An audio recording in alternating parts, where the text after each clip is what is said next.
Welcome to the Friday edition of Juan's World, and if you were watching my Tuesday edition, you would see that my freezer now is even less stocked than it was on Tuesday. We're now down to one spicy sausage, some bones, a couple of slices of bread, and a few herbs, and that's it. So Saturday is supposed to be the end of the lockdown, and I hope it is, because I'm going to go out and restock everything. And meanwhile, today's subject is going to be making up for deficiencies in systems that are now computerized and online, when at one time it used to be just face-to-face. And I'm thinking particularly about banking, and something that happened to me over the course of the last few weeks. So let's get started on that.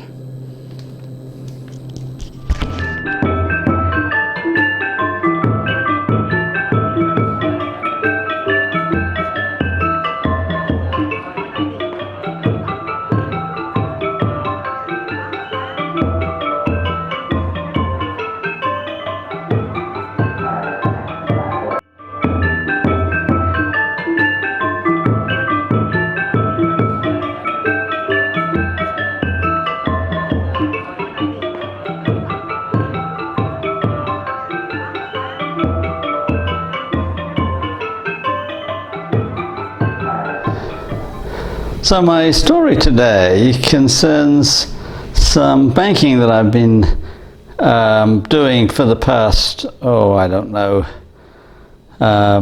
maybe a month and a half. And it's a long story, and I'll try to keep it short. And I'm also going to keep names out of things, because I'm not interested in saying something particularly good or bad about a merchant or a bank in particular. I just want to talk about the general nature of things in the banking world. Now, when I was, 19, I had my first bank account. When I was first an undergraduate, I needed to have a bank account because I needed to pay my bills at college, and I got money from my county and from my parents, which I put into a bank account. And I had to buy books, I had to buy my food, I had to pay my rent, and so on and so forth. And in those days, we're talking about the very early 1970s, that you had a checkbook when you had a bank account, and you wrote checks, and you entered the amount of the check in your register, and you kept a running balance of how much you had. And I was never particularly good at keeping an accurate balance. I would, pretty much to the pound, I guess. If I wrote a check for £4, 8 shillings and sixpence, I'd just put in £4, or maybe £5, maybe like overestimate, so that I was subtracting a little bit more from what I actually had in there, so that I had a little reserve. And then once a month, you got your checks back in the mail, and a statement, and it detailed what you had deposited, what you had withdrawn, and so on, gave you a balance. And that was really quite fine for many, many years. And then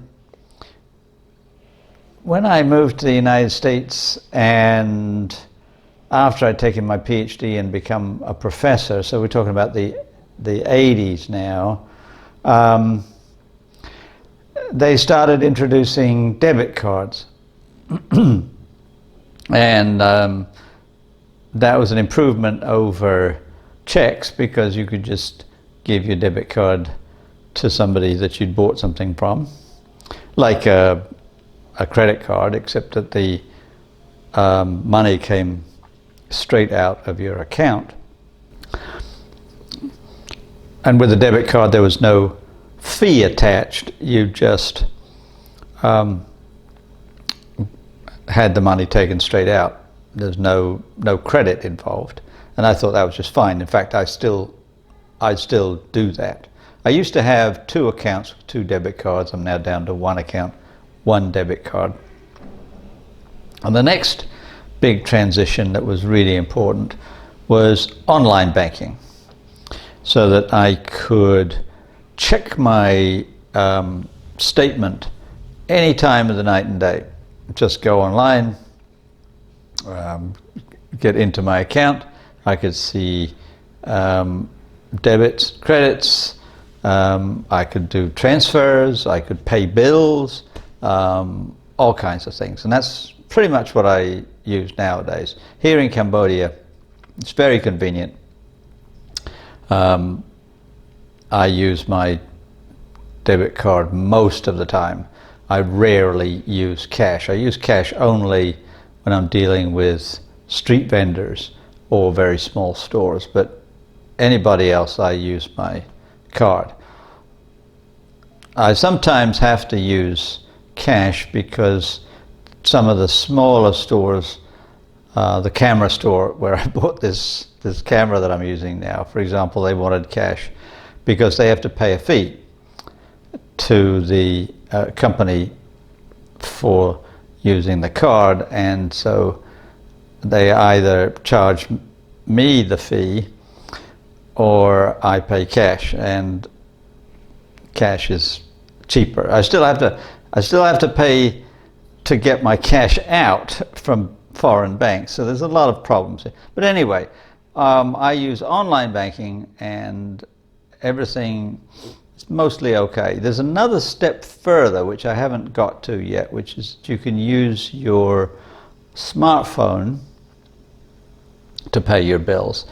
Your smartphone has a capacity with your bank to generate like a barcode which a merchant can scan, and that just takes the money out of your account immediately. And it's very common in China in particular. I have friends in China who pay for absolutely everything that way. They'll, buy a can of soda pop and just click, and it's only the equivalent of like 50 cents, and it just comes out of their account. They carry no cash on them at all. Now, that's pretty much how I am. I do carry cash with me, and I do have to use cash for certain things, but I use the debit card most of the time. So that's the basic scenario. And 3 years ago, I had a friend here in Cambodia, from someone from Belgium, who was opening up a service. I won't say what particular kind of service, but anyway, it was open up a service, and it had to be done online, and she needed a debit card or a credit card, didn't have one, so she asked me if I would do it with my debit card and then she would pay me back. So I did. I opened up the service, and it was for 3 years. She hasn't actually paid me back yet, but and that was the sticking point, really. This past March. But anyway, I set everything in motion, and in the intervening time, I've lost track of her. I don't know where she is. I don't even know what country she's in. She doesn't answer my emails, or don't know her phone number. Nothing. It's gone. So, maybe I'll get my money back, maybe I won't. But then in March of this year, I got notification that the service had been charged again to my account. It was over $500. And I called up the company and I said, what's going on? And they said, well, this is a recurring charge, and this debit card paid for it 3 years ago, and it comes due every 3 years. It's about $515 every 3 years, and so it's due again, and so we charged it. And I said, but I didn't authorize that. And they said, well, you're going to have to call the bank. So I called the bank and I said, look, I didn't authorize this. And we went through all kinds of things where they said, okay, well, we're going to have to cancel your card and issue a new one, which was a royal headache. And I didn't really want to do that, because that would mean I would be without my card until they reissued it, and I can't get a new card very easily in Cambodia because we don't have a lot of regular mail. It would have to be by courier, and that's very expensive, and I'd have to get my sister involved, and blah blah blah blah. So for the moment I said, look, wait a minute, let me think about something else. Let me call the company again. And I called them again, and I said, look, this is not me. This is my credit card, but my debit card, but it's not me doing it. It's somebody else doing it, and so that counts technically as fraud. And they said, well, but you're going to have to get your bank to stop the charge, blah blah blah. So basically what was happening was that the bank, when I called them, was saying, you've got to talk to the merchant. And when I called the merchant, they were saying, you've got to talk to the bank. So eventually I did get the bank to refund the money and to issue what's called a chargeback to the company. And for about 3 weeks, that's where it stood. And the bank said that it had to go through a process whereby it decided whether the charge was fraudulent or not. And about a week ago, I noticed in my account, and I also got a physical mail, which I don't get very often, a physical mail which said that they had done their research and decided that the charge was legitimate, and so they're going to take the money again. So they'd taken the money, they had refunded it, and now they're taking it again. And I called the bank and I said, what's going on here? And they said, well, the merchant said that it was a legitimate charge, and so we agree, and so we've taken the money again. So then I called the merchant again and had to explain over and over and over and over until I was blue in the face that it was my card, but it was not my account. Because they kept saying things like, well, you need to get into the account and do this. And I kept saying, I can't get into the account because it's not my account. Well, finally, I got hold of a person on the phone who understood the problem, understood that I was being charged for something that I was not supposed to be paying, that I'd paid for it once, but I wasn't supposed to be paying for it again. And sent a message up the line to one of the higher ups about it all, very detailed message, and reassured me that I would eventually get my money back.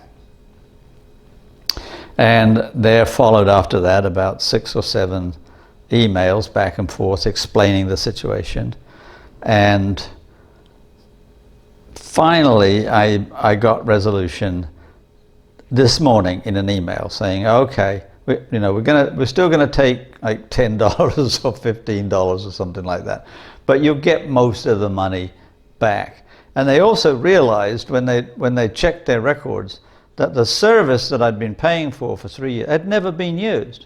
And now I'm going to pay like another $515, and the service still wouldn't be used, and yet they were still going to take it.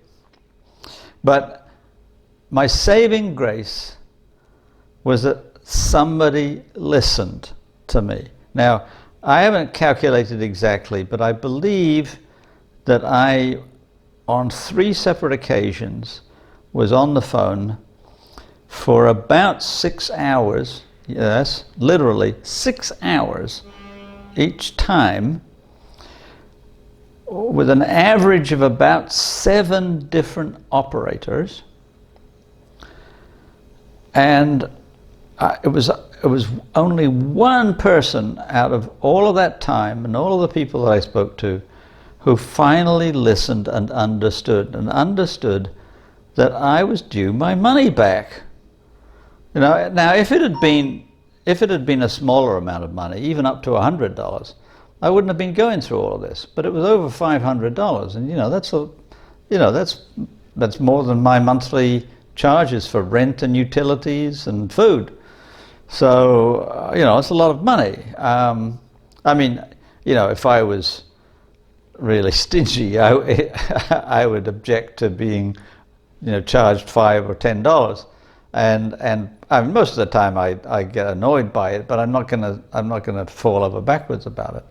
But this was a case where it took me hours and hours and hours on the phone and days of writing emails and arguing with people and trying to keep my calm, to stay patient. And in all of it, I kept thinking that this computerized system of online banking is supposed to make my life easier, but it's made it a lot harder. Now part of it is that the global community has made things a lot harder. But when I think back about when I was 19 and I had problems with my bank, I just walked into the bank and spoke to a manager and we sorted things out. I mean, like sometimes, for example, I had no money, but I had to pay bills, and they would give me an overdraft, and they would just do it on the spot. They would say, okay, how much do you need? And I'd say, well, if I have about £15 overdraft, I'll be all right for the next month. And they'd say, fine. And they charged me interest for it, of course. I mean, they weren't being benevolent, but it was all just me talking to some guy in the bank. And we've got more and more and more distant from that as we've become more technologized and more globalized. So yes, it's true that my bank accounts are in New York, and I'm living in Phnom Penh in Cambodia, and I can use my debit card in the supermarket here, and the money gets taken out of my account in New York, and then it shows up when I log in. I mean, all of that is all perfectly wonderful, but it breaks down when you have problems and you can't just be a regular Joe walking into an office talking to another regular Joe or Joanne. It's Emerson again. Remember on Tuesday I was talking about how advances in technology, according to Ralph Waldo Emerson, have advantages and disadvantages. And this is a very clear case where debit cards and online banking are hugely beneficial to me when everything's working fine. And when things are not working fine, it is a gigantic headache. And you have to be enormously stubborn or persistent or whatever to get what's due you, and just try not to lose your soul in the process. All right, well, that's a long rant about my last gasps within lockdown. I'm hoping that by Saturday I'm free and I can get out and get some groceries and get my visa renewed, and hopefully my $515 will be back into my bank account by then. And meanwhile, please also have a good time, but tell your friends, like and subscribe, and maybe if I get the right ingredients and I'm in the right mood, I'll do some cooking for you on Tuesday. Have a brilliant weekend.